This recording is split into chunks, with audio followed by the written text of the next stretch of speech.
Chị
ơi, mở cửa cho em với.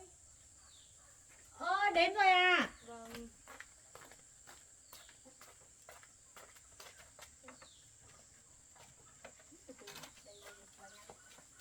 Em mua ít đồ này tí lại mình còn nấu ăn. Ôi trời ơi. Thế về lâu chưa? Em mới về. Đây, cúm vào đây. Mà nắng lắm. Cái này có được nghỉ lâu không? Mà em cũng đừng nhiều tuần. Hết tuần này là mình lại đi. Để lâu em lên đây chơi chị. Chị vừa lắp điện phải không? Hôm nọ em quay ra video thấy. Chị vừa mới lắp được chắc là cũng tầm khoảng 3-4 ngày nay thôi. Bọn em đi không lâu mà nhà chị thay đổi nhiều quá. Đâu, chị mới sơn lại cái cửa này với cả nuôi thêm chút vịt các kiểu thôi, chứ cũng không có gì nhiều đâu.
cái đấy là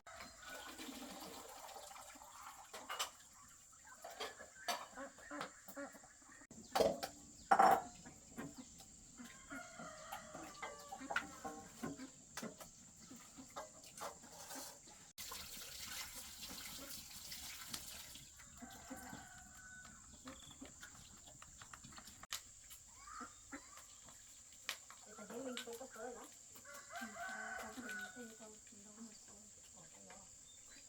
Nhưng còn thấy nhưng mà lúc cũng vậy thì không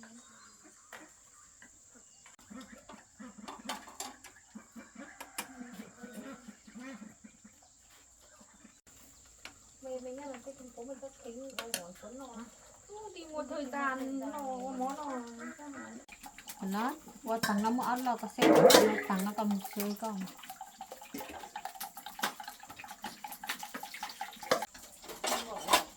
mày còn ăn từ lo của thì có nào cứ kệ cứ để cho nó chín một tí này rửa chắc là phải rửa quá cái này đây.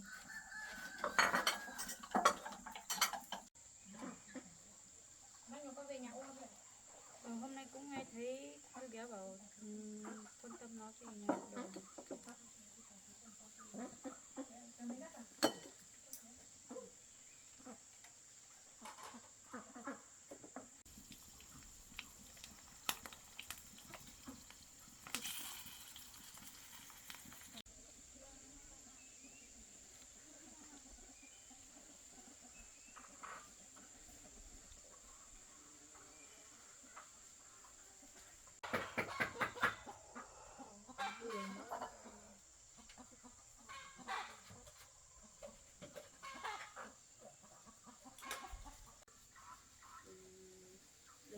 Mấy ngày trồng tí nó vẫn thường kệ nó cứ đi không được.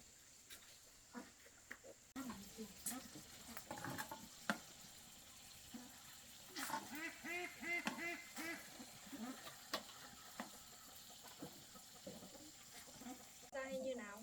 Cứ gắp hết ra để ghĩa đi xong cũng nó muộn mình mới thái.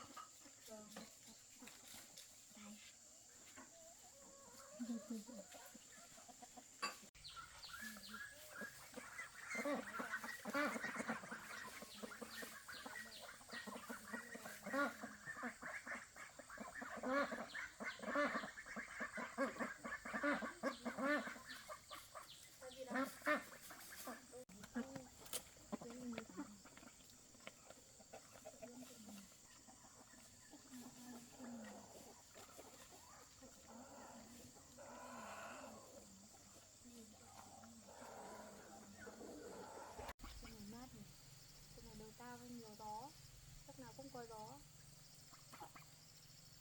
Nhưng mà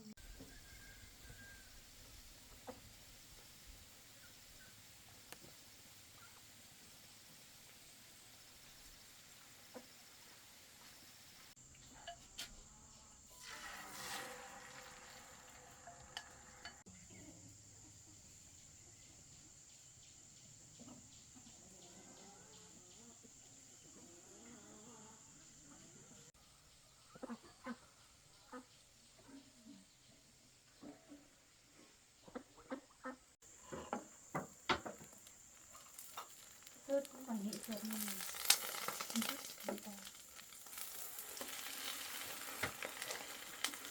trông cái thơm đấy đẹp không?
xếp một phần xoài ra cạnh này. Bọn em lên không nói rồi, chị không chuẩn bị được thêm một chút dưa chuột hoặc là dứa nữa, ăn kèm nữa là ngon. Em cũng là bảo lên là lên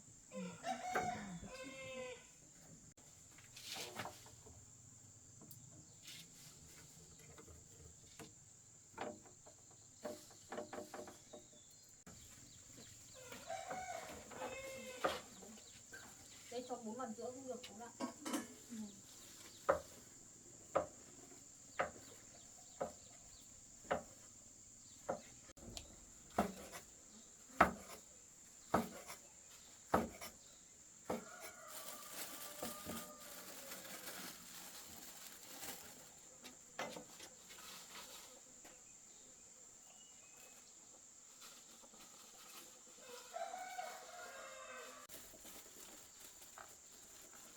Đây bị phần này cà rốt.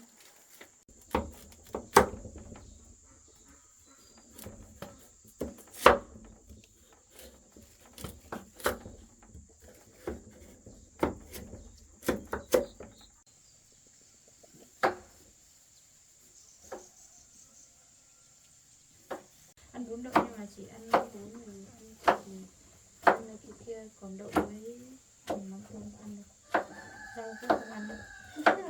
Thế thì còn gọi là gì, bún đậu mắm tôm nữa.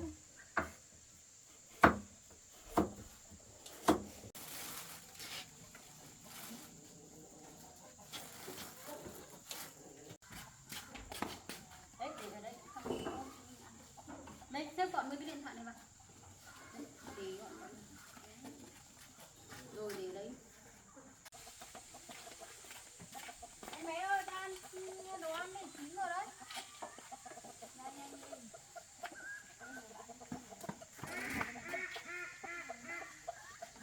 Ngon không? Chưa? Chưa, đây đây bóc cái này đi, bóc cái này xong rồi.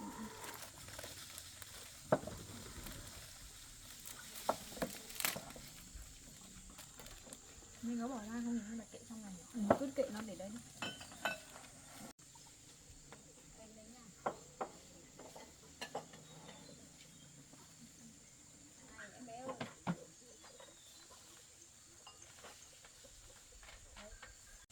Ngon quá, để em chụp làm kỷ niệm đấy. Cứ chụp đi. Mùa này nóng nóng ăn cái này mới mát.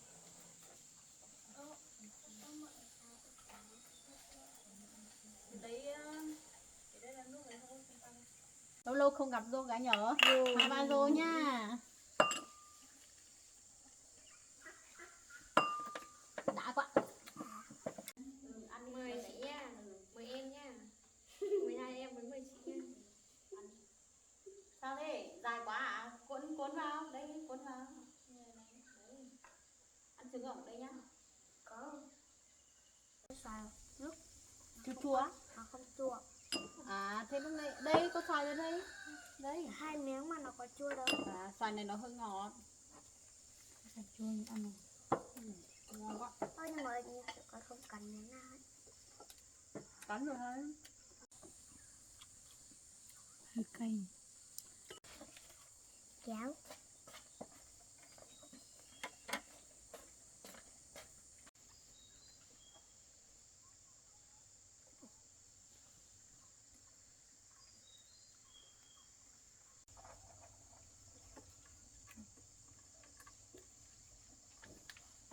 Cái này phải ăn đông người mới vui, nếu mà một người thì không bó công làm nhỉ.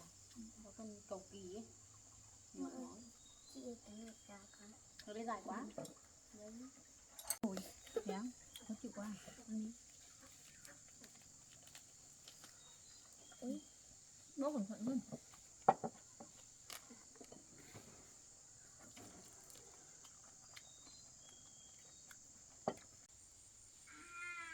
Ngon quá.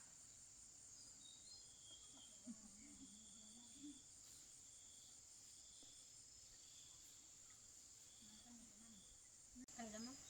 Đây là cho ăn có thấy đâu. Đang bị mới còn bị trúng mông nên là nó ngon. Không còn gì họ xong. Đây này nó bị có phải đi với bán. Có thùng hắn đánh răng xong rồi đánh sổ ai nào về tất để con biết gì đâu mà kể chuyện, đúng không? đồ ăn còn nhiều á, cứ ăn có no No rồi. no á, Vâng, em no rồi. ăn ít Cái thế bụng sắp nổi. cái bụng sắp nổ ra, ôi trời ơi.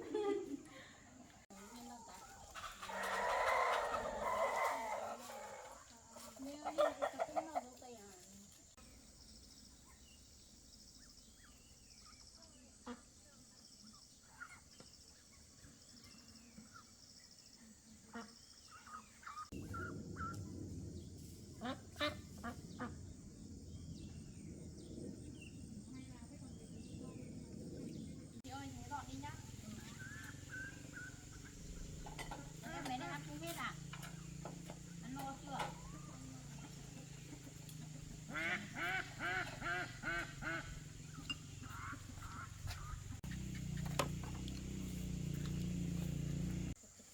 Lễ này chị có được đi đâu chơi?